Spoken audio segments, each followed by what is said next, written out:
नमस्कार. आजच्या बातमीपत्रामध्ये आपणा सर्वांचे स्वागत आहे. बघूयात आजच्या ठळक घडामोडी. स्पर्धा परीक्षेची तयारी करायची म्हटलं की विद्यार्थ्यांना खूप टेन्शन येतं. पण योग्य नियोजन, अभ्यास आणि परिश्रम घेण्याची तयारी असेल तर कोणतेही लक्ष्य साध्य करता येते.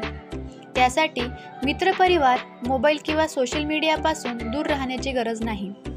फक्त विद्यार्थ्यांनी स्वतःची क्षमता ओळखून परीक्षेची निवड करण्याची गरज आहे, असा सल्ला इंडियन फॉरेन सर्व्हिसेस IFS अंतर्गत मेक्सिको येथे कार्यरत असलेल्या प्रसाद शिंदे यांनी स्पर्धा परीक्षेची तयारी करणाऱ्या विद्यार्थ्यांना दिला.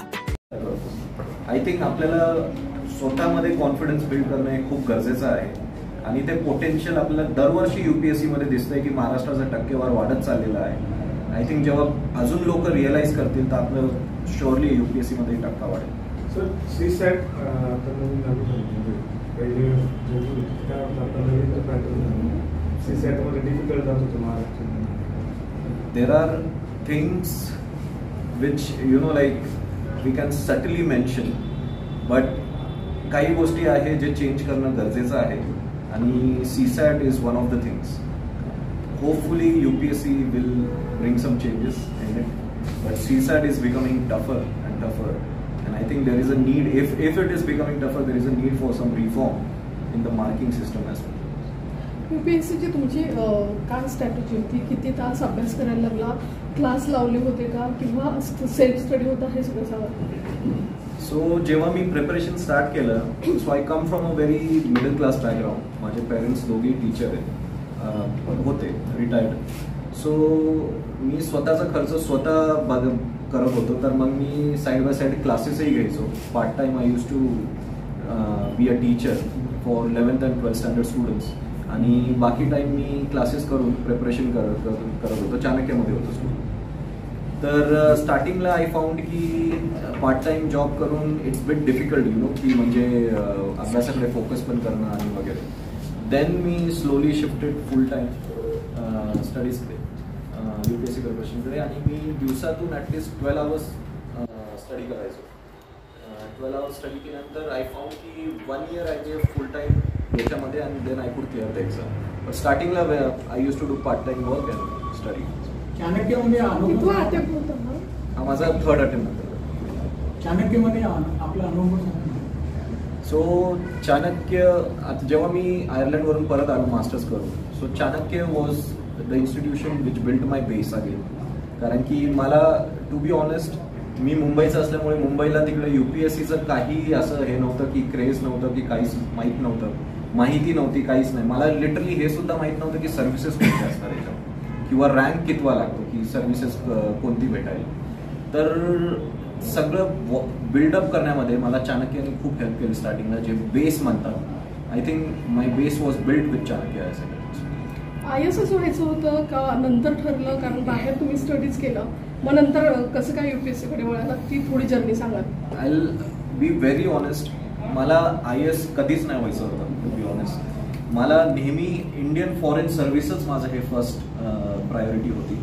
मला बरेच रिलेटिव्ह सुद्धा, आणि आय थिंक सर सुद्धा स्टार्टिंगला जेव्हा मी सिलेक्शन करत होतो, माझे जे सर्व्हिसेसमध्ये ऑप्शन भरायचे असतात त्याच्यामध्ये, I think everyone told me की why are you taking IFS.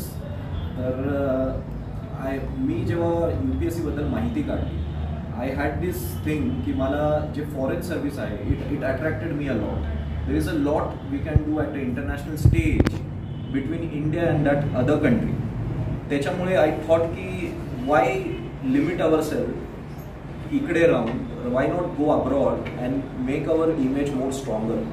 So I wanted to work on that international stage for my country, and Indian Foreign Service was always my first preference. परीक्षा देताना एक मुद्दा असा असतो की बऱ्याच वेळेला अपयशही येतं. समजा तिसरा अटेम्प्ट, तर कधी असं मनोबल कमी झालं, मोटिवेशनची गरज पडली, तर तुमच्यासमोर काय होतं की यस मला हे करायचंच आहे, किंवा असं काही झालंय ups and down? I will tell you one incident. I think this was the crushing moment for me. 2019 was the year when my father was diagnosed with prostate cancer, and he was totally bedridden. And I was in SISC Mumbai at that time, आणि मी तिकडे स्वतःचं preparation करत होतो वगैरे. आणि my mother was the only one who was taking care of my father. He was bedridden and he could do nothing.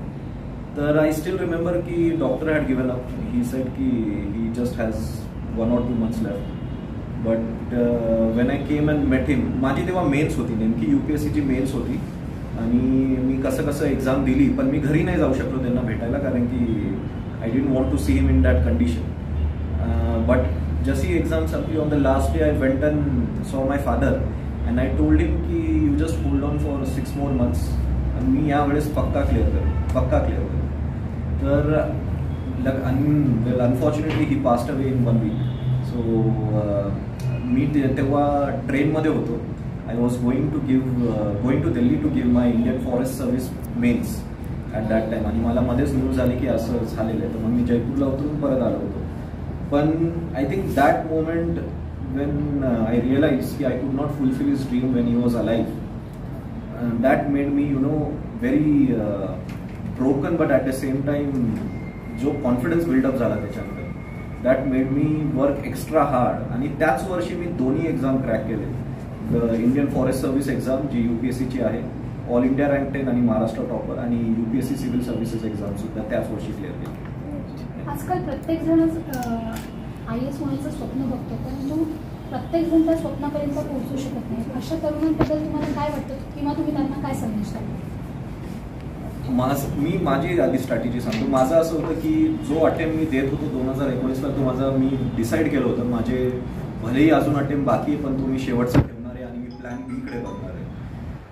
तर luckily माझं त्या वर्षी झालं. पण माझं हेच म्हणणं आहे की everyone should not waste their years which are like very important years of their youth in UPSC preparation itself. You give like some attempts, 2-3 attempts स्टार्टिंगमध्ये द्या, बघा होतंय का. जर नाही होते तर you look for a plan B, but do not give up on your dreams.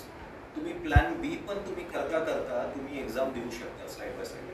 So you can do both the things together. It's not necessary that you live completely one thing आणि त्याच्यावरतीच focus करा.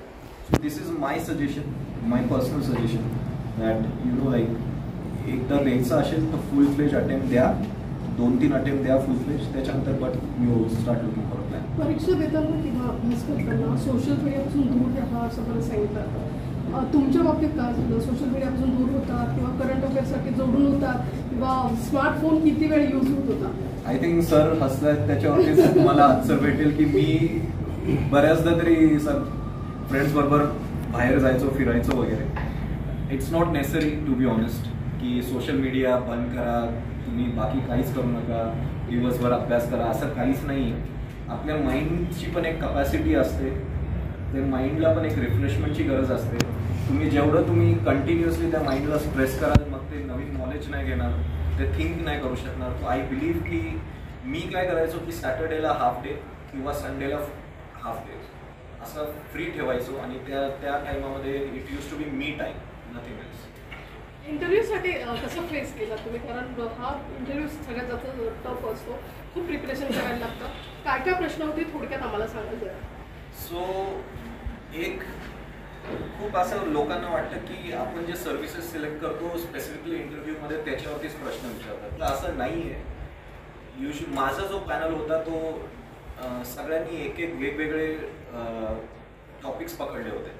जसं for example एकाने मला, एक जे sir होते त्यांनी मला इकॉनॉमिक्सवर विचारलं, एक जे होते त्यांनी मला करंट डेव्हलपमेंट्सवर विचारलं, एक जे सर होते त्यांनी मला पॉलिटीवर किंवा जे पॉलिटिकल सिच्युएशन आहे त्याच्यावरती काही ट्रिकी क्वेश्चन्स विचारले, आणि एकाने तर इंटरनॅशनल रिलेशन्सवरती विचारले. तर मग इट्स नॉट नेसेसरी की तुमच्या सर्व्हिसेसवरतीच पकडून ते क्वेश्चन विचारतात वगैरे. मला खूप बेसिक क्वेश्चन्स विचारले होते तेव्हा, म्हणजे but those questions were more analytical. It made me think a lot about it. They asked me about the India-USA relations also in international affairs. इकॉनॉमीमध्ये जे त्यावेळेस जे हॉट टॉपिक्स होते जसे डिमॉनिटायझेशन वगैरे, तर त्याच्याबद्दल पण त्यांनी मला ॲनालिटिकल क्वेश्चन्स विचारले होते. So the questions were quite varied. It was not like any specific. आणि हां, हॉबीजवरती ते सहसा म्हणजे आपल्या पर्सनल लाईफवरती पण ते क्वेश्चन विचारतात कधी कधी. So they asked a few questions on my personal life. या परीक्षेमध्ये महाराष्ट्राच्या विद्यार्थ्यांचं पास होण्याचं प्रमाण कमी आहे, का, कसं तुम्हाला वाटतं? I think I already gave this answer. कि the problem is within us. We limit ourselves.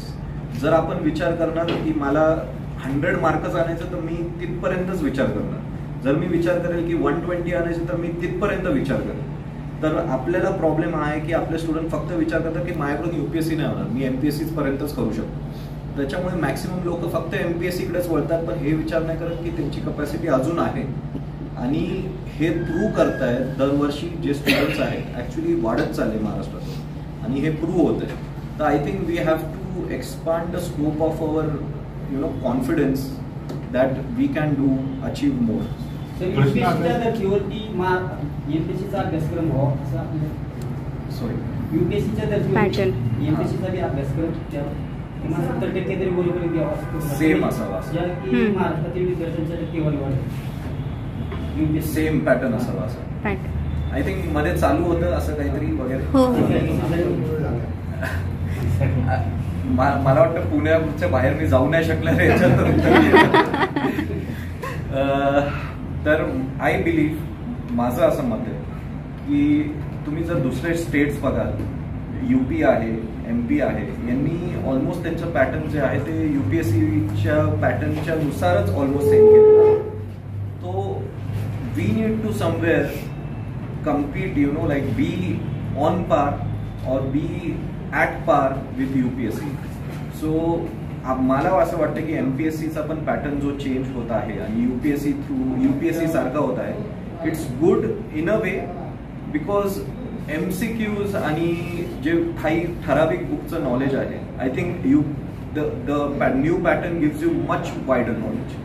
So we should explore that possibility की जो नवीन पॅटर्न आहे, how it can be helpful to the students.